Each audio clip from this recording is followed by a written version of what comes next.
Inuyashiki is a live-action remake of the popular manga Inuyashiki. The story revolves around a man and a teenager. The two titular characters may have been separated by age, but a bizarre experiment means that both of these human-turned machines are fated to clash one day. Hey everybody, Fantasy Recapped here today. I am here to recap and explain the cult movie Inuyashiki. So without further ado, let us begin. The films begin with the main character Inuyashiki moving his man to Tokyo. The first part of the film quickly establishes that despite the 58-years-old Inuyashiki best efforts, his wife and his two children hold little respect for Inuyashiki. Inuyashiki's personal life is no different than his professional life. Every day he braves the subway to go to work where his boss and his co-workers hold no respect for him and belittle him every day. Inuyashiki's boss holds little regard for Inuyashiki, and his boss thinks that Inuyashiki is completely replaceable. As Inuyashiki is busy with the daily grind of the Japanese modern lifestyle, his life is stuck in a rut, and on a seemingly random day on the way to his home, Inuyashiki is confronted with a gang robbing another Japanese workman. Inuyashiki, after contemplating what he should do, after a few minutes, Inuyashiki decides to leave, but as he does so he sees that his daughter, Mari Inuyashiki, has seen his whole moment of cowardice, and whatever respect his daughter had for her father evaporates at that moment. On the same day as Inuyashiki is sitting beside the gate of his house, a random dog comes up to him. The dog has a note attached to the collar, and on the note, it says that the dog's name is Hanako, and he asks the person who found the dog to take care of him. Just at that moment, Inuyashiki's wife, Marie, comes to the gate and orders Inuyashiki to get rid of the dog. Things go from bad to worse for Inuyashiki as the next morning Inuyashiki finds through his doctor that he has cancer and has only 3 more months to live. As Inuyashiki is still reeling from the news, he calls each member of his family to tell them the news, but despite each person seeing his call, no one picks up. Later on, at dinner, Inuyashiki tries to tell his family about his diagnosis. No one pays him any attention and instead complains about him. Mari then asks why the dog is still present and insists that the dog be removed from the house that minute. Inuyashiki finally submits to his wife's order and takes the dog a few kilometers away from his house. Once Inuyashiki finds a nice secluded place, he removes the dog's collar and runs away so that the dog doesn't follow him. Hanako follows the running Inuyashiki to a park, where after seeing Hanako, Inuyashiki cries, regretting that he had abandoned the dog. Immediately after this scene, Inuyashiki notices a boy is also present looking at the old man and the dog. Before the boy or Inuyashiki could say one word, a flash occurs and the dog runs away. Inuyashiki notices some strange creatures immediately after the flash. The next morning, Inuyashiki wakes up in the same park and the boy and the strange creatures are gone. Inuyashiki also notices that Hanako is still present by his side. Curiously, he also notices that he no longer needs his glasses to see clearly. He decides to take Hanako home, and during breakfast, he feels an insatiable thirst. After drinking a large amount of tap water, he notices that steam is coming out of his hand. Worried, Inuyashiki removes his shirt, and a few seconds later his hand changes into a futuristic weapon and expels all the soup he had eaten for breakfast. Stunned by the new development, Inuyashiki takes his face into his hands, and as he does so he notices something on his neck, and as he presses the thing, his face and his arms suddenly open up to give way to the futuristic mechanical inside of Inuyashiki. He is now part machine and part man. Seeing the transformation of Inuyashiki, Hanako starts to bark, and Marie hears the barking of the dog. Marie goes to check whether or not the dog is still present, and just as she opens the door, Inuyashiki turns back to his normal self. Finding no dog, Mari leaves. The movie now turns its focus from Inuyashiki to Hiro. Hiro belongs to the same class as Mari, Inuyashiki's daughter, and after class Hiro decides to visit his friend Naoyuki. We find that the boys had missed some classes as they were bullied. Hiro asks Naoyuki to come to the balcony, where he points to a bird and shoots as if his hand was a gun. Amazingly, the bird explodes. Naoyuki is confused by what had just happened, and Hiro takes him to the garage, where he shows off his abilities further by making the various cars in the garage to clash with each other. Hiro finally removes his shirt and shows to Naoyuki that his whole body has been turned into a machine. Hiro further says that he is now a superhero. Inuyashiki, meanwhile, hasn't come to terms with his changes and believes that his mind is just hallucinating, and to make matters worse, his body boss fires Inuyashiki that day, leaving Inuyashiki without a way to pay his mortgage. On the way back home, Inuyashiki sees an injured pigeon on the ground, and as he picks it up, Inuyashiki is amazed that he can see exactly what is wrong with the pigeon. Amazingly still, after a few minutes, the pigeon is healed completely. Just as Inuyashiki is coming to terms with his new ability, he hears a woman's voice begging a doctor to save the life of her son. Quickly locating the origin of the voice, Inuyashiki heads to the hospital. When he enters the room, he sees an unconscious boy named Keita hooked to machines. Inuyashiki takes the face of Keita in his hand and locates the illness and heals Keita. Just then Keita's mother enters and is surprised by Inuyashiki's presence in the room. She yells for the doctor, and just as the doctor is about to question Inuyashiki, the mother and the doctor notice Keila, who has fully recovered, and in the resulting chaos of nurses barging into the room, Inuyashiki leaves. As Inuyashiki is leaving, we see him truly happy for the first time in the film. The next day we see that Naoyuki has decided to come into class and is once again being bullied. Hiro intervenes, seeing his best friend is being bullied. The head of the bullies decides to bully Hiro,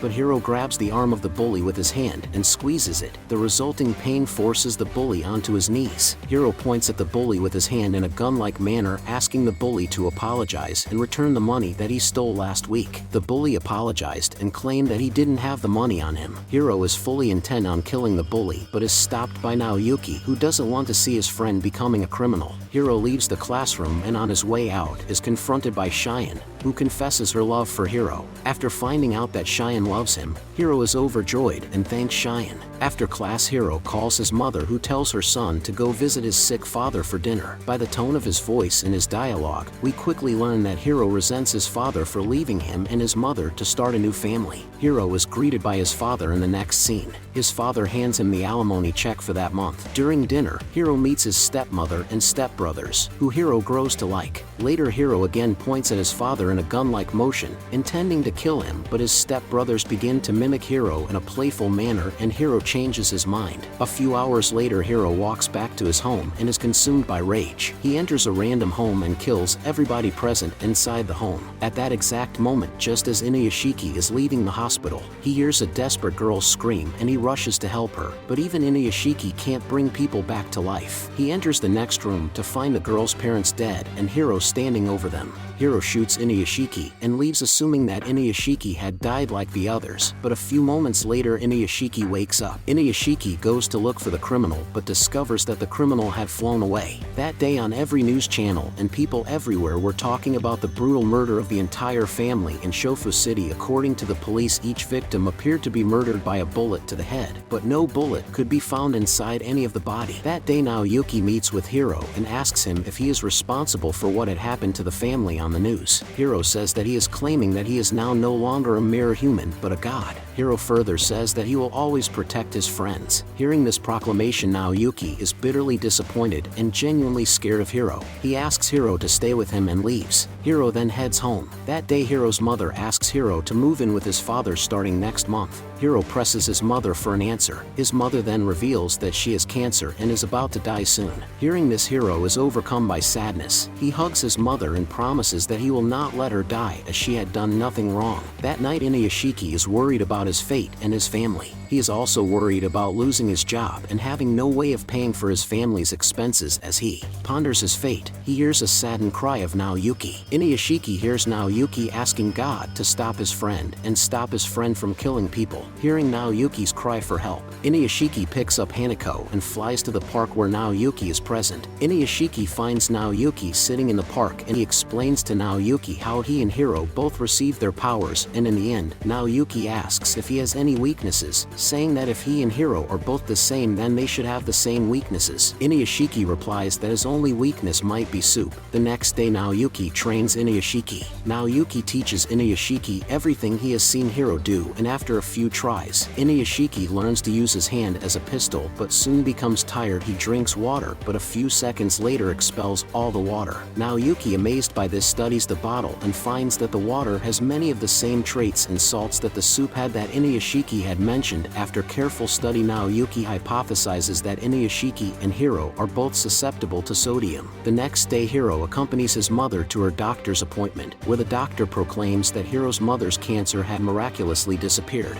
Hiro and his mother are overjoyed to hear the good news, and as they are both walking back happily, they are approached by members of the police who want to question Hiro regarding the murders that had occurred in Shofu City. Hiro, scared, runs away from the police and later kills 3 agents of the police. Despite a dozen highly qualified agents chasing Hiro, Hiro manages to escape. A few hours later Hiro's face is all over the news, and the public is encouraged to come forward with any information regarding Hiro. The next day while going to class, Cheyenne meets Hiro, and she invites Hiro to her house. She informs him that only she and her grandmother lives there. That same day Mari notices Naoyuki and Inuyashiki together. She questions her class fellow Naoyuki, asking him how he met her father. Naoyuki lied and says that it was through an online game. Hiro meanwhile turns on the television to find that the press hadn't left his mother's side even for a moment. He further finds that his mother took her own life after being constantly harassed by the press. He, later on, visits a chat room where he discovers a message saying that the user of the message was the one responsible for disclosing Hiro's mother's address to the press. Hiro sees a dozen other users congratulating the man for disclosing the address to the press, and Hiro, enraged, appears on the man's screen. The man is delighted to see Hiro, but his happiness is short-lived and Hiro shoots him through the screen. The man dies and Hiro does the same thing to all the people who had congratulated the man, killing them all. These murders cause chaos throughout Tokyo. That night Cheyenne, while walking around the house, finds Hiro standing aimlessly. During the conversation Hiro reveals that he is the one responsible for the brutal murder of the family in Shofu, but Cheyenne rejects his revelation, saying that he is a good guy and isn't capable of such cruel things. In a bid to convince Cheyenne, Hiro reveals his robot arm and takes Cheyenne flying. During the flight, as the realization of who Hiro truly is hit Cheyenne, she begins to cry and says that the victims of Hiro's murder had dreams and people who loved them. But despite all this, she still says that she will stay by Hiro's side, and Hiro, in turn, promises that he will never leave her. Hiro and Cheyenne both return to Cheyenne's home later in the morning as Cheyenne gets up to drink water. Cheyenne's house is invaded by agents. Cheyenne yells at Hiro to run away, but Hiro shields Cheyenne from the incoming bullets. Hiro, later on, kills all the agents but realizes that during the exchange of bullets Cheyenne's grandmother had been hit with stray bullets and had died. Hiro is further devastated when he finds that despite his attempt to shield Cheyenne, she still died. Angered further by this, Hiro vows revenge. Inuyashiki meanwhile asks his family to stay away from computer screens as he is afraid of what Hiro might do, but his family once again chooses to ignore him. Hiro a few hours later appears on the big screen in the city and informs the public about what had happened yesterday. He says that the police were responsible for the killing of an elderly woman, a high school student. He says that the police had started their war against him, and so he decided to start his own war against Japan, and his war would only end when everyone was dead. Hiro then points at the people in front of the screen and starts killing everybody. Inuyashiki at the same time is training with Naoyuki and hears all the cries of people dying. Inuyashiki decides to help the people crying out in despair. At the same time, Hiro's broadcast is interrupted by live news. The broadcaster on TV gets a call, and while he is listening to the call, he is shot through the head and the news is interrupted again. Mari and her class were taking a tour of a building when they were told about what had happened, and as students take out their cell phones to see the news, they become the next victims. Hiro's broadcast is then interrupted by Inuyashiki's broadcast, and the screen appears Naoyuki. Naoyuki asks everyone to shut off their computer screens and mobile screens. Hearing this, Hiro sends missiles to destroy the big screens and bombs several buildings in the area, including the building where Mari is present. Inuyashiki at the same time appears behind Hiro and asks him to stop killing people. Inuyashiki further tells the boy that night when Hiro got his power, Inuyashiki also got his power, but Hiro remains determined to kill everybody, so Inuyashiki shoots Hiro and a bloody duel ensues between the two machines. Hiro, in his quest to hunt and kill Inuyashiki, pursues him throughout the city and shoots Inuyashiki with missiles. As the two battle, Inuyashiki hears the cry of his daughter, but before he could reach his daughter, Hiro appears. The battle between the two rages on, and soon Hiro kicks Inuyashiki into a helicopter, and the chaos that followed, the reporter and the cameraman are knocked out of the helicopter. Hiro meanwhile shoots the pilot and the helicopter crashes into a building, but not before Inuyashiki had saved the cameraman. But all of Inuyashiki were for naught as Hiro appears and kills the cameraman. Hiro then tries to convince Inuyashiki to join him, and at the same time he drinks water, but Inuyashiki shoots the bottle, spilling the water everywhere, and places another water containing sodium on the floor, which messes up Hiro's body. After he drinks the water, Hiro still chases Inuyashiki outside of the Earth's atmosphere, but before he can deliver the final blow, Hiro's system fails and Inuyashiki fires a tirade of missiles at Hiro's body. Inuyashiki rushes to save Mari after defeating Hiro, but by that time Mari had already died. Inuyashiki desperately tries CPR on Mari, and as Mari regains life he uses his power to bring Mari fully back to life. As Inuyashiki and Mari hug, Hiro arrives and punches Inuyashiki away. He then starts to kill everyone present, leaving only Mari alive. But before Hiro could kill Mari, Inuyashiki arrives to grab hold of Hiro's arm, but not before Hiro shoots Mari. Inuyashiki tries desperately to heal his daughter before she dies, but his constant battle with Hiro makes it impossible for Inuyashiki to save Mari. Hiro still wants to end Mari's life completely, and as Inuyashiki foils him a couple of times, Hiro enraged viciously punches Inuyashiki and splits Inuyashiki's head open, revealing to Mari that her father is now no longer a human. Hiro then picks up a heavy iron bar and hits Inuyashiki several times with the bar. Later on, he grabs Mari and threatens to throw her from the window.